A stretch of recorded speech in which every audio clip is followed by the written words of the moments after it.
E aí eu acho que é legal a gente falar também, assim, a partir da inclusão, quais são os movimentos que acontecem dentro do sistema, né? Assim, a percepção que eu tenho é que esse movimento de incluir essa criança que não pode nascer, pelo motivo que for, ele permite com que todos dentro do sistema se aproximem um pouco mais do seu lugar, ou pelo menos dá a possibilidade para que cada um, né, viva ainda mais a sua essência. Quando você ignora a existência, né, dessa pessoa dentro do seu sistema, é como se algo ali saísse, né, da ordem, do equilíbrio ali, não seria mais ou menos isso? Qualquer exclusão deixa um espaço vazio, né? Quando a Uhum. gente volta lá para aquela imagem do quebra-cabeça, né? Que é uma imagem que eu gosto muito de usar para representar o sistema, uma exclusão ali deixa aquele espaço vazio. Então, um espaço vazio mexe com o sistema todo, reverbera, né? Reverbera nos meus filhos, os próximos filhos que vão nascer, reverbera às vezes naqueles que também já nasceram ali, impacta menos, tá? Mas assim, mexe ali, mexe porque ali tem um lugar de alguém que está esquecido, né? De alguém que tem o direito de estar ali, de ser reconhecido ali e não está sendo. Então, impacta em todo mundo. E aí traz impactos importantes para o casal. A gente observa que a maioria dos casais que perdem uma criança passam por um atrito entre eles, assim, passam por uma dificuldade no casal, mesmo que essa perda seja desconhecida, tá? Não que assim, muitos casais inclusive se separam, né? Especialmente quando já é uma perda mais avançada, ou então uma perda provocada, a maioria dos casais se separa, não suporta ficar juntos. Assim, é uma dor muito grande que eles não, na verdade, não conseguem olhar para isso. Essa mulher fica com uma dor muito profunda dentro dela, por mais que ela não admita isso e não consiga olhar para essa dor. E isso a torna mais indisponível para a relação. Então, essa relação costuma ter um choque ali, né? Especialmente quando não é feita a inclusão, tá? E às vezes um primeiro momento, dá um certo atrito ali para aquele casal, dá uma dificuldade, assim. É o sistema mostrando que tem alguma coisa que não está no lugar aqui. Vocês estão esquecendo de algo, vocês estão esquecendo de olhar para algo, né? É, e muitos casais passam a ter uma dificuldade a partir dessa perda gestacional no casal, quando não é feita a inclusão, obviamente, né? Quando é feita a inclusão, as coisas podem voltar para o normal, porque essa criança é vista e esse casal, todo mundo pode voltar para o seu devido lugar, tá? E os filhos também sofrem muitos impactos quando há perdas gestacionais que não são incluídas, tá? Quando essa perda gestacional é, especialmente uma criança que nasce depois de uma perda gestacional, né, tem grande chance de ficar presa no destino daquela criança que não pode nascer, né? São os emaranhamentos. A gente pode falar mais sobre isso, mas eu não sei se eu respondi bem a sua pergunta, mas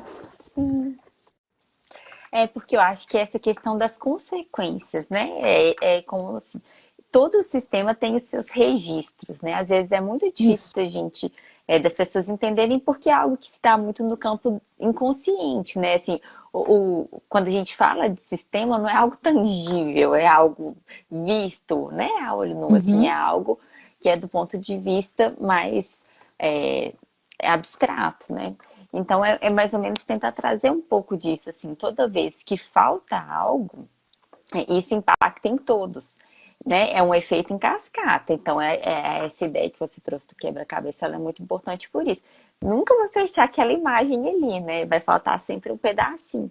E nisso você pode fazer um esforço eterno de tentar colocar uma peça que não cabe naquele lugar para preencher. E isso vai bagunçar, né, todas as demais peças. Então, eu acho que você trouxe aspectos importantes, assim, de quais são potenciais consequências. Então, muitas vezes a gente já trouxe aqui, por exemplo, comportamentos dos filhos, né, que tiveram oportunidade de nascer, que eram consequência, né, de alguma perda gestacional que aconteceu. Muitas vezes não se tinha consciência da mesma, mas aquele filho refletia, né, comportamentos ou por meio de comportamentos, né, a ausência do reconhecimento daquela criança.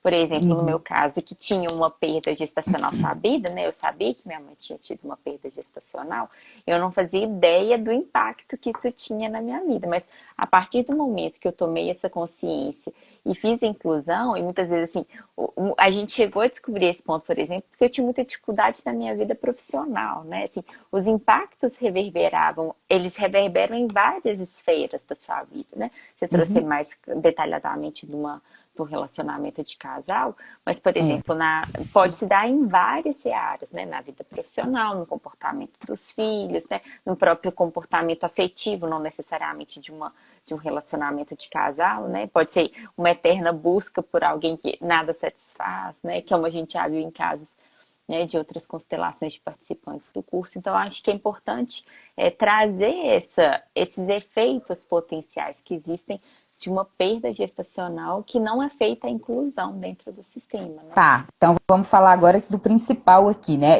Eu queria trazer essa questão do casal, porque é uma questão importante que impacta na família e que muitas vezes começa a impactar no casal, o casal não sabe por quê, passa a ter uma dificuldade, tá? Muitos Uhum. casais realmente não conseguem seguir juntos quando é uma perda mais avançada, ou passam a ter um distanciamento que eles não conseguem explicar o que que é, tá? Uhum. Então tem em função da perda não reconhecida. Depois de reconhecida, se resolve, tá bom? Então, agora com relação aos filhos, o que que impacta aí profundamente nos filhos? Então, quando houve uma perda gestacional não reconhecida. A gente teve vários casos de situação de autismo, né? A gente já, casos que a gente trabalha, então, experiências aqui. Perdas gestacionais, relacionadas a perdas gestacionais anteriores da mãe ou do pai, né? Pode ser da mãe e do pai, pode ser só da mãe, pode ser só do pai, ou pode ser também da avó, né? Então, um tio da mãe, né? Isso, um irmão da mãe ou irmão do pai, tio da criança. A gente já viu casos aí que reverberam e acabam gerando situações com diagnóstico de autismo, né? Que é o autismo, continua, mas os sintomas, o que, que a gente consegue explicar? É difícil explicar isso, né? Mas que quando acontece essa inclusão, os sintomas diminuem drasticamente, melhoram muito, muito. A gente tem casos na turma um, Uhum. né? De duas crianças autistas, a gente tem esse caso, a gente você está acompanhando aí, né? As crianças melhoraram muito na turma 1 do Mães Curadas Filhos Livres.